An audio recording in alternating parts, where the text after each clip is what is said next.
Okay, Perfect. beautiful. James Wood, thank you for coming on to the Rebalancing Health and Performance. Yeah, any time, man. I'm stoked to be here. First Yeah, podcast I think I've ever done, so it's a new experience for me. yeah, good, good, good. It's always a bit like um nerve-wracking. Yeah, I definitely talk a lot, so it shouldn't be too hard for me anyway. Yeah. Ah, good stuff. Good, good, good stuff. So, James, well, I guess first of all, rather than me trying to introduce yourself, I get you to introduce yourself.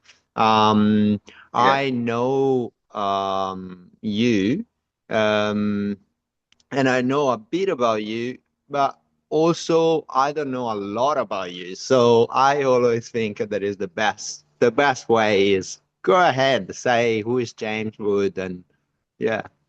Funny question. No one's ever asked me who I am. I guess yeah, my name's James Woods. I own Kirra Point Surf School. I have been surfing since I can remember. I love surfing. I basically have over the last sort of 10 years been trying to figure out how I can, or maybe I should backtrack a little bit. I used to surf competitively a lot when I was younger. I used to travel the world and surf a lot. Yeah. Then got a little bit older, lost my love for competing, went in another direction where I studied law, economics, worked in a corporate job for a couple of years, realized I absolutely hated my life, and then was trying to just figure out any way I could to get back into a life that sort of revolved around surfing. Naturally, with my experience surfing and teaching surfing, I started a surf school, and now I'm sort of working, or the surf school's coming up on its 5 year anniversary. Wow, Um, congratulations. yeah, it's been a long road. There's been a lot of lessons held over the last few years. It's a challenging but really fun business to run. I love it a lot more than sitting in an office every day. And um, now I'm just trying to surf as much as I can and make up for lost time while I was in the office. So that's pretty much a very brief summary of who I am and what I'm doing, really. Yeah, that's incredible, James. Yeah, definitely I knew a few points of those that of your introduction, and what an incredible, inspiring story, right? I remember you when we actually worked for a little bit together at a surf school. um, and I remember you were saying, "Yeah, I'm studying law." You were studying law at the time, and I was like, "Oh, I wonder if he's still doing that or anything." But yeah, went in and got out, right? Went back to Yeah, your passion, which is really inspiring and important. Yeah. And obviously, I guess the reason why I contacted you is because I know you from the surf, from the time that I was living in Kulangara for 5 years. Obviously, you were one of the surfer that stood out in the water. Obviously, you had thank you. an ex-professional surfer and a very good professional surfer, is there is good surfer and good surfer, and when you see a good style, a good yeah, good style is what makes you want to look more, learn more, and yeah, definitely. So, and Kulangara is definitely a place where it has a lot of those Oh, talents, doesn't yeah, it? yeah. Yes, yes, you guys are really an inspiration to me. Thank you. Um, and yes, because of that and your experience as a professional surfer, and now teaching surfers, to teaching surfing to surfers or people that wants to learn surfing, I wanted to bring you in, ask, and know what's your idea into the um, um, a recreational surfer, what are Mm. um your point of view on recreational surfer, how that I can improve with all of your experience. And yeah. Yeah, sure. I mean, being around like beginner surfers, intermediate surfers, and advanced surfers, like in the surf school, you start to learn there's just so many different kinds of surfers. You have your like weekend warriors, you have some people who essentially start surfing later in life and get like completely hooked and bitten by the bug. And it seems like they almost have like a pivot in their life where they then change and do everything that they can to spend as much time in the water. So I think with surfing in general, it can be such a different thing for so many different people. I know there's some like intermediate surf groups in my surf school where um, we've got this group chat set up. We basically put lessons on when the conditions are just really nice for the intermediate level surfers, and they have this like beautiful little community that go and surf together outside of the surf lessons. And a lot of the time with surfers and so on, I always say to them, it's good to have an instructor to pull you up on your bad habits, to correct those bad habits, and whether you decide to come back to the surf school or just continue on your own journey, I find like that's the great thing about surfing. And probably my favorite thing about surfing is not necessarily the surfing itself, but the lifestyle that's around surfing.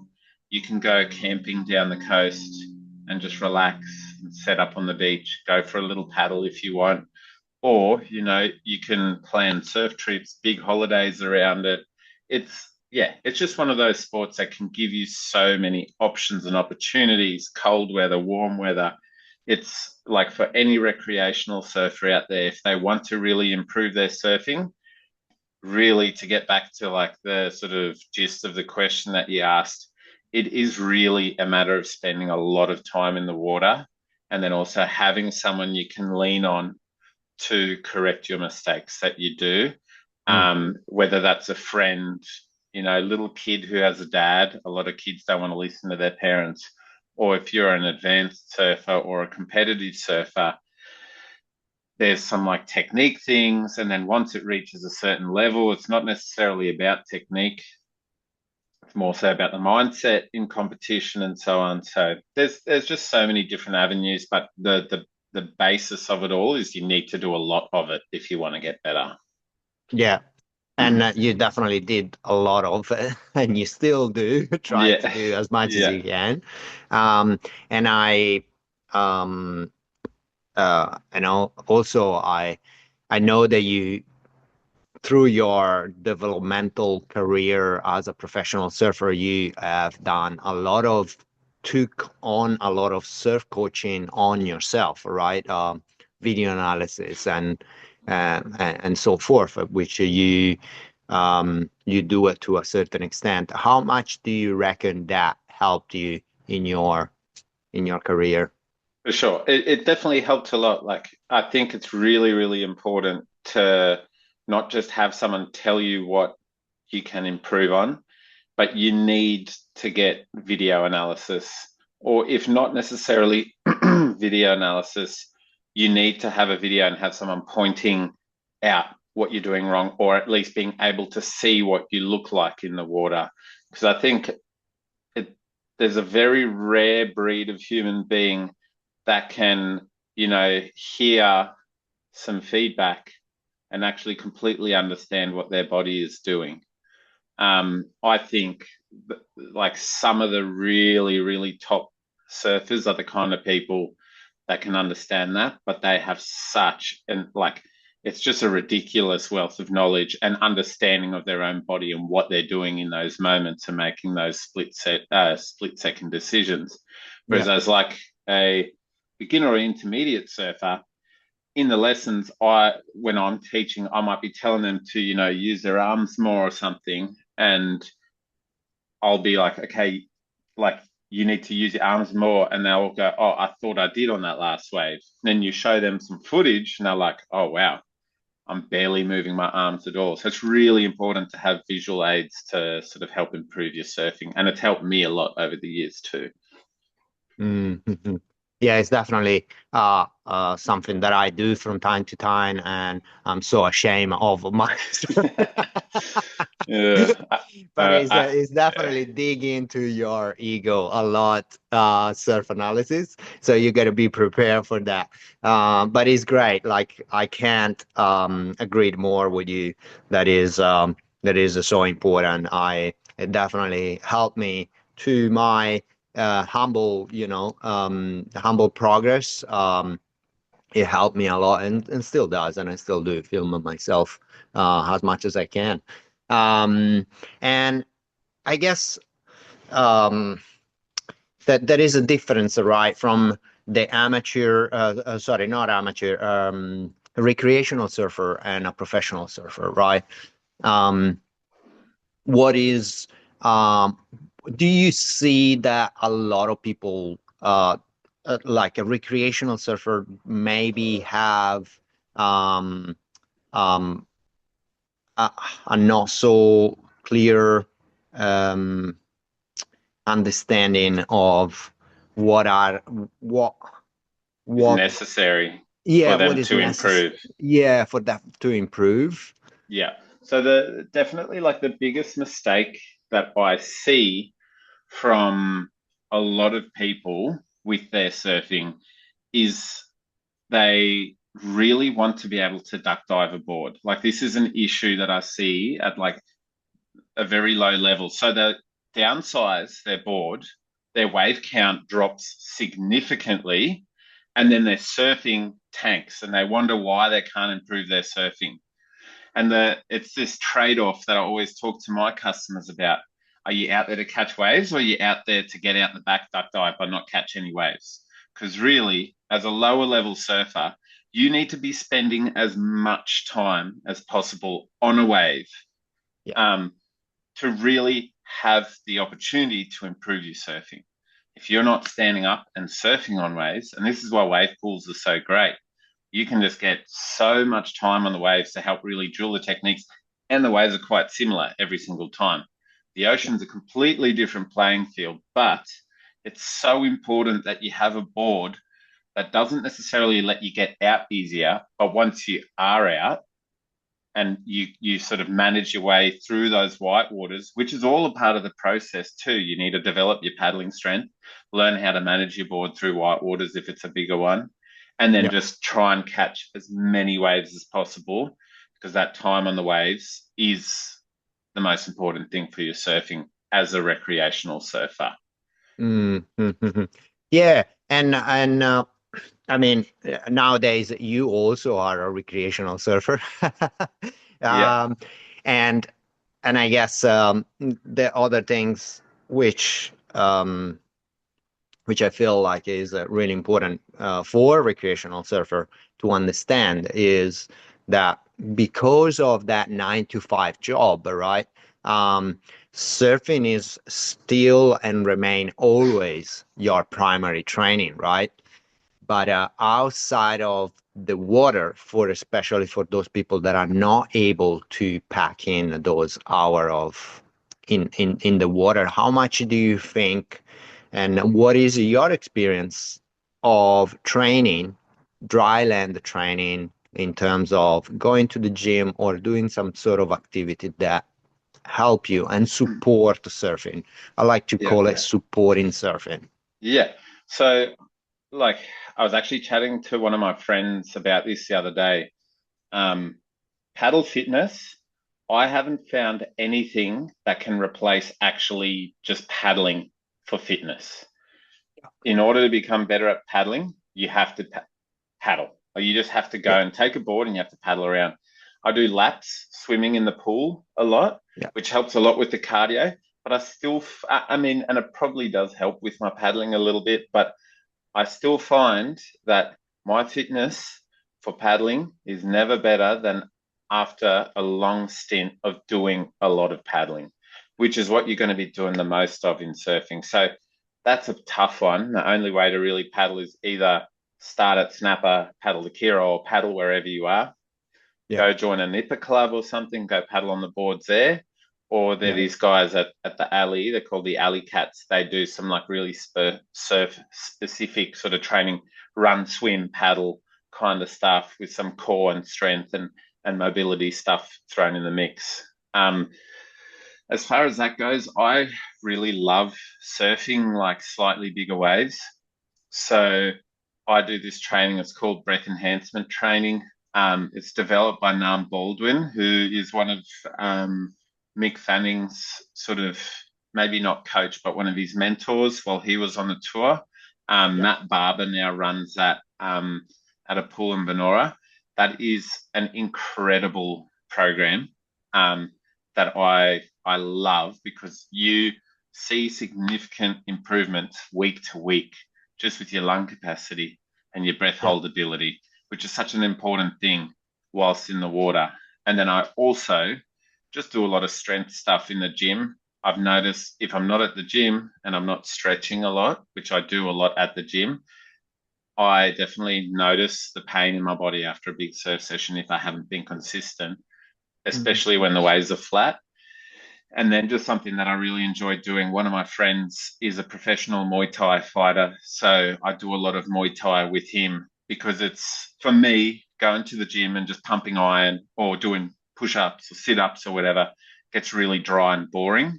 Whereas an exercise like Muay Thai, where it's really intense cardio fitness, but Yeah. you're also learning a new skill at the same time and always trying to improve. It's one of those things where that ability to learn a new skill and improve on a new skill kind of distracts you from the fact that you're working out. And that for me, I love learning. I love leveling up at whatever I'm doing in life. And Yeah. it's something that I just love doing. So if you can just find exercises to sort of help you surfing outside of the gym, cardio is probably the biggest one, any breath enhancement training, and then just doing a lot of paddling. Those are the things that are going to benefit you the most. Yeah, and I definitely agreed with you. I mean, I got my experiences in corrective exercise, injury rehabilitation, and training conditioning, and like, yeah, swimming is important. Swimming at a speed that allows you to, let's say, pretend to have a conversation with someone. That's or just about the conversation is broken. That's the zone one, zone two, which we utilize largely in any sport and surfing, in particularly surfing, because almost we never stop moving. Or if you're sitting on the board, you're still treading with your legs, and then you're looking and etc., and then paddling back and all of that. And also, yes, absolutely, is finding the things that you will be the workout that you actually going to do, not something that you is draining you mentally and physically. And Muay Thai, another great sport to utilize some zone one, zone two, and even zone three, small burst when you're fighting, when you're launching, and etc. Lots of single leg and single arm rotational movement, which is let's say, partially is like surfing, because even when you paddle for a wave, um, you creating a rotation in your trunk, in your body. So and rotation is what allows us to create that power during turns and stuff like that. So yeah, a fighting sport for training is definitely a good option, and if it makes you happy, even better. Yeah, uh, for sure. Absolutely. And so you mentioned about the the breath hold or the breath training that you've been doing. How long you've been doing that for? So my like I had a trip planned to Hawaii when I was or Hawaii, however you say that, when I was a lot younger. And my mum signed me up to that when I was 15 or 16. And I did that for a couple of years running. And I've only revisited that since the start of this year, Yeah. actually. I've just been so like busy with my surf school, focusing, trying to grow the business and everything, that now I've gotten stuck back into the breath training since the start of this year. And the the benefits are just very, very noticeable. So it's kind of been patchy, but more consistent for the last year again now. Yeah. And I and do you feel that that type of training, like we had a bit of an exchange via email before this interview, obviously, and you mentioned that that type of training actually helps you to regulate in the water. So tell me a little bit more about that. Yeah, so I guess like good breathing and obviously when you're wiping out in these bigger waves, you get thrashed around and you have to hold your breath. And one of the main things that a lot of people, especially inside my surf lessons, don't realize is that your biggest muscles in your body are your legs, and they're the biggest users of oxygen. A lot of the time, when you're underwater and getting thrashed around, you're trying to stabilize yourself with your legs and then kick your legs to get to the surface. Whereas this breath training essentially teaches you how to just like stop, slow down, relax, allow that turbulence to finish, and make good decisions in high stress situations. That CO2 buildup is that feeling you get in your chest when you feel like you really need to take a breath. And it's a horrible feeling. Like if you've surfed, you've been in that position where you're just like really need to get a breath of air. And being able to like take that training into some of my surf lessons and just, slow your breathing down, breathing into your diaphragm. If you're getting thrashed around, trying to just slow your breathing down before a wave comes, just surrender to the moment, relax, make good decisions. The turbulence is gone, using your arms to get to the surface. And for the most part, we're quite buoyant in the water, especially if we have wetsuits on. So it's just a matter of patience, calmness, and understanding your breath and your breath hold capabilities allows you just to make really good decisions in high stress situations, Mm. especially when you're starting to feel that tension in your chest. Hmm. And what I hear too is obviously it plays with your nervous system, right? The plays with your parasympathetic or sympathetic nervous system, the ability to breathe properly. And I guess for a recreational surfer that has a 9 to 5 job and has, you know, balls to juggle, um, that is gonna be, do you use it also on your day-to-day life for regulating yourself? Um, Yeah, yeah. I find slowing your breathing down, and like there's even some like warm up exercises we do at these sessions that allows you to feel like you've expanded your lungs or at least warms your lungs up a little bit. And for me, when I work through those warm ups or just, you know, breathe in for breathe in for 5, breathe out for 7, breathe in for 7, breathe out for 9, and just work minute to minute to try and increase the breath in, the breath out. Sometimes I do little holds in between where you do that like circular yeah. breathing. I think it's called Or square, square breathing. Yeah. yeah, Um, or I box find breathing, box breathing, that's the one. box That's what I breathing. was looking Yes, for. sorry. Yeah. That's where I find, if I'm feeling a little bit stressed, got a lot of work stuff on or anything, just taking a minute or a couple minutes just to, slow my breathing down and everything, it really does help me sort of reset and recalibrate and just brings yourself back to earth a little bit, I guess. Mm-hmm. What is now? Obviously, you're coaching quite a few people now, and yourself. What do you think are the weak um let's say the area where people could get injured in surfing, and they should be aware, take care.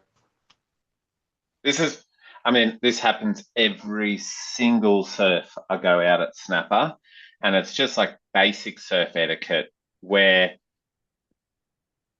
people that, I mean, and like this is coming from a surfer's perspective too. I actually see a lot of stuff online where people really disagree with like how surfers um expect people to act or be in the water. And this is completely separate from localism. That's a bit of a touchy subject for some people and a bit of a Yeah, funny one because I know it is a bit of a weird one. But really, it's just if if you are at a surf spot and yeah, somewhere like Kirra or Snapper, you know, like Snapper's a consistent wave. It breaks quite frequently. You'll surf a wave like Kirra and you'll wait all year to maybe surf it twice in the year. And then you'll be waiting all day for that one really good wave. And then you have you surfing in this direction and the person over here yeah, wanting to not duck dive, paddle towards the shoulder, yeah, paddling in front of like essentially a moving missile with three blades on the bottom. As like an experienced surfer, I know how to duck dive. I feel comfortable dealing with the white water. I would paddle towards white water, copper beating, so that that person can enjoy their ride that they've waited all year for in some yeah, circumstances.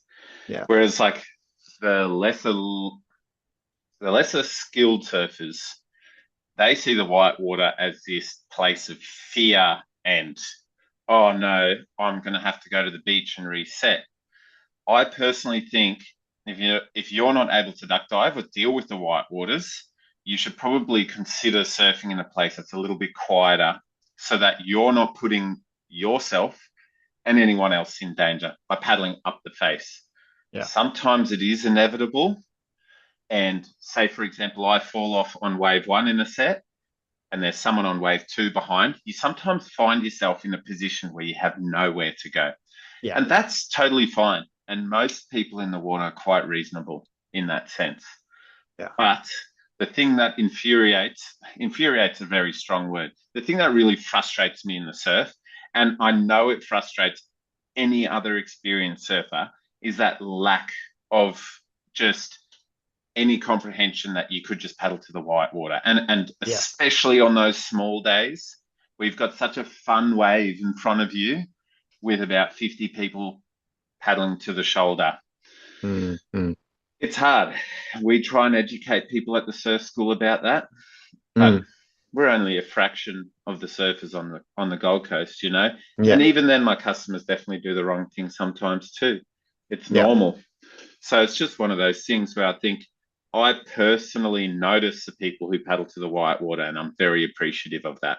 So if you yeah, can, you know, have people correct that, that'd be a huge thing for everyone in the water, really. Good benefit yeah. for everyone. Yeah, no, I totally agreed with that. And yeah, some places like Snapper, sometime you end up catching a wave and having to wiggle around million people until you have that opportunity to hit the wall. And yes, I definitely went through a lot of whitewash couple of weeks ago when we saw up there. Um, just for that reason, because I hate to have people on paddling on the face of the wave when I catch a wave. But yeah, it's tough. But what can we do? Like, what can we do is this, like having you expressing it and in a very positive way and productive way. I think that's a really important because the people need to understand it. And sometimes I gotta say, like people don't realize that the whitewash is not really that bad after all, and sometimes it can drag you actually up. If you duck dive it properly and you time it properly, it can really pull you actually at the back, pull you Mm. up. So yeah, it's not that bad. That's also Um, where that breath hold training or just understanding how to remain calm in a wipeout or a whitewater as well can really benefit a lot of people if they figure out how to deal with the whitewater in a better way and don't make it this taboo, scary thing. It's really not that intimidating. 99.9% of the time, you're going to be 100% fine if you Yeah. paddle to the whitewater. It just means you might have to paddle a little bit longer to get out the back. But Yes. yeah. Yeah. And that's a really surf etiquette and yeah, etiquette in the water. And but in terms of like injury that people get, because obviously that can lead to some injury, some serious injury, boards in the head and fin cut and etc. But let's say within the sport itself, um, some injury that you see and perhaps you have seen with your professional career happening to often, like let's say shoulder, hip, back injury, or that are, yeah, I mean, I guess if I'm thinking about it, I've never really given this much thought before. At those lower levels of surfing, it usually is to do with boards, fins, and so yeah, on. At the higher level, with I guess like really experienced professional surfers or ex-professional and just some really highly skilled surfers. Probably the biggest ones I've seen is just knees, and I just broke my ankle earlier this year on like a 2 foot wave, just falling awkwardly and being compressed into my boards in a weird way that broke my ankle. I guess it's just those big like high impact landings. yeah, I know just about every guy that is really good at doing airs has had some form of a knee injury. yeah, Um, I know in some of the bigger waves, it seems like shoulders or dislocated shoulders seems to be relatively common. Yeah, from hitting the water, yeah, yeah, and then I guess probably the scariest one of them all in those bigger waves is when people hit their head on the reef, which is a very common one as well. yeah, Um, I think it is pretty cool seeing like safety becoming more and more popular and more accepted in surfing. It was never seen as like cool, but I think it's really important. Um, Really, surfing's fun, but a lot of people have lives, family members, and everything. And just because you want to look cool and not wear a helmet, I don't know. I'm starting like I always used to think that too when I was younger, and you get older and wiser, and you realize how flawed it all was. But yeah, knees, shoulders, and sort of head in that higher level surfing range, I think are the very sort of common um, injuries that I've been aware of. yeah. Yeah, absolutely. And were you doing an air when you No, no? just a layback on like a 2 foot wave, but a Oh, little bit of backwash maybe coming up the face and yeah. just landed in a weird, awkward way. And I think it was a spiral. It was a spiral fracture. So just like Okay. Yeah. weird angle to sort of land on my board. And yeah, Yeah. Yeah. Obviously, the injury are, let's say, inevitable in some instances. That's what is going to happen. What I see personally for surfer, um, the recreational surfer, especially the less conditioned one, are back, shoulder yeah, from poor poor paddling technique, where over time I just wear and tear too much the joint and or inflames um, tendons, muscle tendons. to Yeah, be honest, my shoulders and neck muscles, I feel like I've got good paddling technique, but yeah, having that like arch back when you're surfing, I don't think it's a very natural position to be in. Yeah. And having been injured now and having had like a forced break from surfing, Yeah. it's probably the best my body's felt in Mm. years. And like Yeah. having that break and stopping and just relaxing, stretching, just doing nothing for a while has been quite a significant like break for my body, which has been quite positive to be honest. So yeah, those niggly injuries, I guess it's not like that severe injury that puts you out of the water, but Yeah. my body's always sore and always uncomfortable from surfing. And I think a lot of stretching and good strength exercises are the way to sort of address those issues, I found. Yeah. Yeah, absolutely. That's what I said to a lot of people, and I try to promote as well, like warm up before getting in the water. That doesn't have to be anything like special, but just a warm up routine that you come up with or that you see and etc. That's to really helps. People don't realize, but joints have lubricant in it that is called synovial fluid, and you produce that or you supporting your body to produce that as you moving those joints. So just moving those joints before, especially in the morning. um, I always said to people, like, get a good 10 minutes warm up on the beach, dry land, do some lounges, do some just rotational kidney slap and stuff like that. That's really important. And yes, aftercare, because people don't realize that surfing is so demanding on your body. Mm, And absolutely, those position hold it for a long time. mm, I mean, we can argue that most sport they have something that is not ideal. Surfing packs a punch because you hold in that position. If you're surfing, let's say a point break, you're always going in the same direction. And nevertheless, either that you're going backside or front side, you always turning in the same direction. So that creates torsion in your body. If you don't balance that with repetitive the, strain. yeah, if you don't balance that with stretching, training, that balance that over time, you will find yourself. I remember when I used to live up there on the Gold Coast, and it was many years ago before I started doing all of that. I remember I felt twisted to the right. Mm, Because he's surfing so many right-handers. For me, going in backside, I felt like completely twisted. And yeah, like it's definitely really important, and is not well, I guess, promoted out there for people to. for sure.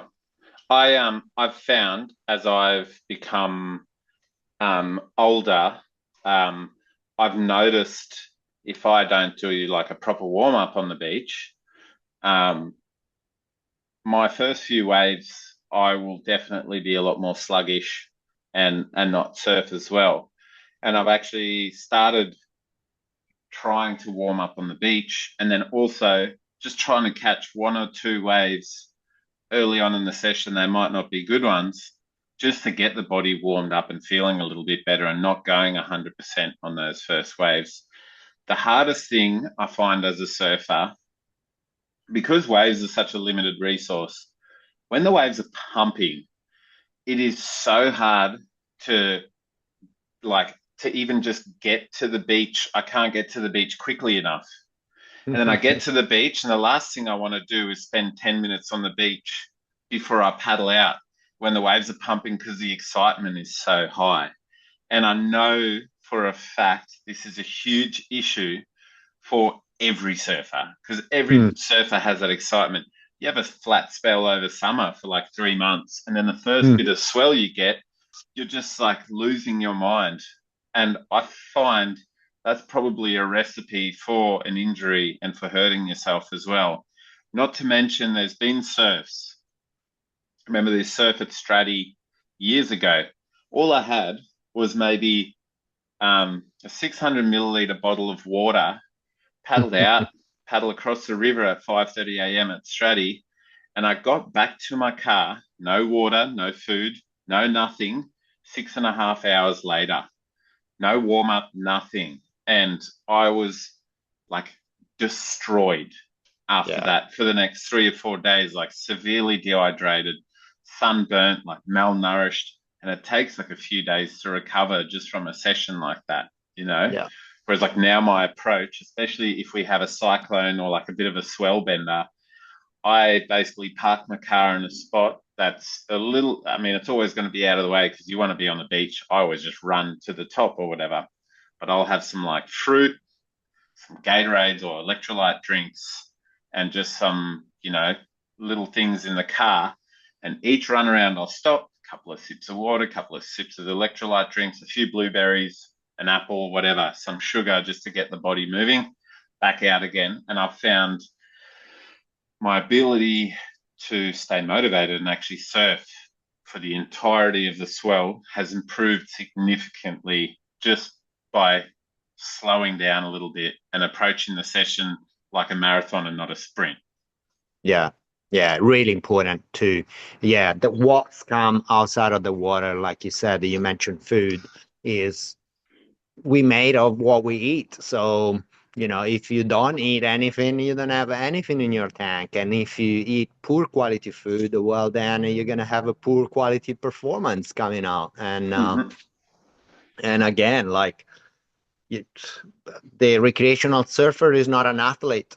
Athlete do everything for the performance of their sport. So what we see most of the time is really misleading because we think like they surf all day, they train, and there is not much talk about. Probably the one that I always saw that that was really into some sort of diet and etc. was Kelly Slater, that always had some post or something stories of him doing things like that. But that's really important. What you eat is extremely important, and that's what I try to convey to my clients, that there is not amount of sit up, push ups, and chin ups so that can really deliver, the health of your body to then go in the water and perform in the water and then last for the long run. Like you said, it's not a sprint, it's a marathon. And so you gotta pace yourself and have the backup. Yeah, really important. And what do I want to ask you? I want to ask you, um, yes, so you mentioned that you have some program coming up. Yeah, so I mean they've already started, but we have them sort of staggered starting over 4 weeks since the starting. It's just Yeah, 8 week surfing programs for beginner to intermediate surfers. They can jump in and basically see some real progression over an 8 week period. Same lesson, same time each week. They can skip 2 lessons throughout a term if they give us some notice. It's basically a good structured program. You can start from your very first session to catching green waterways by the end of the term. Everybody learns at a different pace. Whereas, like yeah, the intermediate sessions, it's more just individual focused. Um, Everybody sort of in our intermediate lessons a little bit better or a little bit worse. So we tailor the programs individually. Same thing goes with the beginner program. Some people might jump up to the intermediates within one program. Some might take a couple of programs to get there. But it's essentially just a good, consistent lesson, holds you accountable by showing up each week. You get the feedback that you need. And then there's a free board hire included in the program as well. So we want our customers to surf more consistently so they can then surf the program and then come down when we're running other lessons to take a board out for a surf and basically work on those skills in their own time without the help of an instructor. I personally believe, along with a lot of my instructors that work with me too, it's really important to have someone in your corner helping you get waves, helping you improve on your technique. But the time where you learn a lot as well is where you don't have someone in your ear all the time telling you what to do, and actually Mm. having to learn and do something on your own without constantly being babied or pulled up on stuff, which is really, really important. I say you need to do lessons, but you need to do it on your own, whether it's with friends and everything, and having a nice, safe approach, making sure the conditions are suitable to you as well. Yeah, yeah, yeah, yeah. I hear you. Like giving them the responsibility, become responsible of what they want to, yeah, of making decision and making mistake and learning from those mistakes, right? Mm. Yeah, yeah, important. And also you have some on possible online program coming up. Yeah, so that's something we're working on at the moment. I've been really sort of working on my YouTube channel. It's a goal of mine to eventually be able to sort of focus more on video making and telling stories about sort of swells and everything, but then bringing into that an online learning component for customers to learn sort of the beginner basics to the intermediate level and allowing surfers to basically have this program and access to an online program so that instead of having to come to our surf school physically, they might attend a lesson or two, and then we can point them in the right direction with their videos. Or if they're on the other side of the world or even around Australia, they can then have access to all of those resources to benefit their surfing, whether it's the very fundamentals of pop-ups and mistakes Mm. that you make when doing a pop-up, to more advanced techniques, how to position in the lineup, and all those basic things. That'll probably be coming out towards the end of the year. Mm-hmm. Does that includes also like how to read the swell and choose the right spot and Yes, yeah. So we're going to start with a very basic beginner program for all the beginner surfers out there. What we think is the best way to pop up as a beginner, surf safety, surf etiquette, all the very fundamental basics that you need. Then the next thing that will drop will be the intermediate program and teaching surfers how to better position themselves in the lineup and read the ocean a little bit better. I personally think that's the hardest thing to learn, but there are a few little mental keynotes that you can learn that can help you sort of discover where you should be positioning yourself, what waves to look for, where should mm, I be taking off from. It's really challenging to do and learn, but having a mindset or at least a task or things to look out for in your mind, you can figure that out a lot quicker. But you'll have to check into the program to learn what that is, or come and join us for one of our programs to learn that stuff. it's awesome. And so talking about because you mentioned a few times the pop-up, I got this question for you. So the pop-up or standing up to your feet, um, what do you think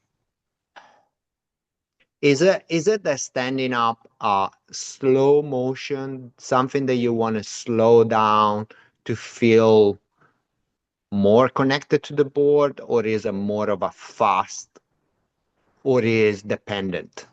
It is dependent on the situation you're in. Yeah, I saw a really interesting video the other day, and it's done the rounds in social media now. With yeah, Shane Dorian practices his pop ups. He's like the yeah, biggest, or in my opinion, the best big wave surfer of all time. He's just yeah. done some insane stuff, and he's 45 or 50 now. I don't exactly know. He's practicing his pop up as an expert surfer, and I do a lot of burpees in the gym because that movement sort of mimics or at least uses some of the similar muscles that you use when you're popping up on your board. Mm, The technique itself is really dependent on the situation. If you're in a barreling wave that's really hollow and pitching quite quickly, you need to get to your feet really, really fast. Whereas, like my beginner and intermediate surfers, we really break that pop up down into about 3 to 3.5 steps. And a lot of the time, people really rush. It makes the technique worse, and it makes them, those sudden movements can get them off balance. So, what we basically say is break it down into 3 steps, 3.5 steps in your head at the pace of 1, 2, 3. Once the technique starts to feel comfortable to you, then Mm, you can up the pace a little bit, but not unless the technique has been dialed perfectly at the start. Because if the mm, technique's not right, you're going to be making bad habits using your knees, being off balance, pointing your feet in the wrong direction, and that really, really slows down your progression as a surfer. mm, mm. Yeah. Okay. And so perhaps if I put it this way, do you feel jumping on from laying down to the on top of the board, or is that's a fast let me re-say that. No, that's Do okay. you think that doing it faster require you to jump on top of the board, or it is just a faster getting up or popping up to your feet? So basically, you would do, let's say, if you have a slower wave, you can take more time and you can press more. But if Definitely. it's a faster way, you do the same movement to get to your feet, but faster. So a slower wave typically is a fatter wave, Yeah. right? So I personally like to surf the wave when it's a little bit steeper. So I might actually be on the wave. I won't even pop up until I start seeing the wave that I really want to surf. As a beginner, you want to be up and early and going. We break our pop up down. It's like a push up. You go back foot and you go front foot. Your back foot is the stability, and the back foot, you basically push into it to create leverage and space with your upper body so you can bring your front foot through to the front of the surfboard. Mm. That is our sort of beginner to semi-intermediate, intermediate pop-up. When you become a little bit more advanced or an expert pop-up, it's kind of the same technique, but there's more of an explosive movement that comes with that. And the Mm. thing with a fatter wave is the slope of the wave is not very much. So you basically push up, back foot, front foot, doesn't really make much of a difference. A steeper wave, though, you're taking off at more of an angle. So you're almost like exploding up with the assistance of the wave. So Yeah. the board, you're basically almost like throwing your board underneath you Yeah. or getting it further down the face of the wave, and you sort of anticipate that, and that just comes with repetitive pop up after pop up and having done it a lot. And you essentially have the assistance of the wave allowing that extra space between your chest and Yeah. your back leg to sort of Yeah. you basically land onto your board in a controlled way with that extra steepness of the wave. Extra steepness. So, okay, And cool. hand placement is really important too. Like if you're taking off straight or as a beginner, we get your hands next to each other. Whereas like if I'm taking off on a barreling wave and I know I need to angle off, like my hand placement's very different. I have my sort of inside wave. If I'm going right as a natural footer, my hand will come this way because I'm creating extra movement to angle off a lot sooner and get moving down the line on those kind of waves too. Yeah. Yeah. Yeah. Yeah. Interesting. So good. Um, yeah, that's really good, and yeah, a really good point to think about it. I guess the wave really determine the speed, what you do with your hand. Yeah, so there is just so much more into just standing up to your feet, right? Yeah, yeah. It's just one of those things. Like the more advanced you get, the small little intricacies like increase a lot. I know like a lot of the guys that I see at Snapper, if you see Mick, Joel, Dingo, any of those guys, they're not even thinking about what they're doing when they're popping up. It's just Yeah, all natural movement to them because they've done it thousands and thousands of times. I'm yeah, probably I'm a fair bit underneath that, but I don't really think about my pop ups very much. Every now and then I stuff a pop up, or a wipe out off the takeoff. I'm like, what was I doing? And then I have to hmm, like slow down, regather, go again, kind of thing. But yeah. really, you need to get to a point if you want to be like an expert or taking off in really steep and challenging ways. You don't even want to be thinking about it. You want to be just doing. But it takes a long time and a lot of practice to get to that point. Good, good. James, we got to the conclusion of our chat, and Sweet. I wanted to know where people that is gonna watch this podcast, that is gonna come across this. can find you. And Yeah, yes, yeah, no worries. So, my personal Instagram is at James with the double S Woods 91. For the surf school or any surf related stuff, it's at Surf School. If you want to see sort of stories about surfing with a bit of narration and so on, just check out the Kirra Point Surf School or James Woods YouTube channel as well. Other than that, that's pretty much it. Otherwise, if you want to book lessons or hit us up and found our contact details, go on to kirrapointsurfschool.com and you can send us a message there if you have any sort of surfing or surf lesson related questions. right. Awesome, mate. Thank you so much. Appreciate it. James, yeah, thank you so much for coming on board, and yeah, Anytime. appreciate it. Too easy, I mate. just Thank gonna you. Turn I that gonna off. stop the recording. Sweet, dude. That was fun.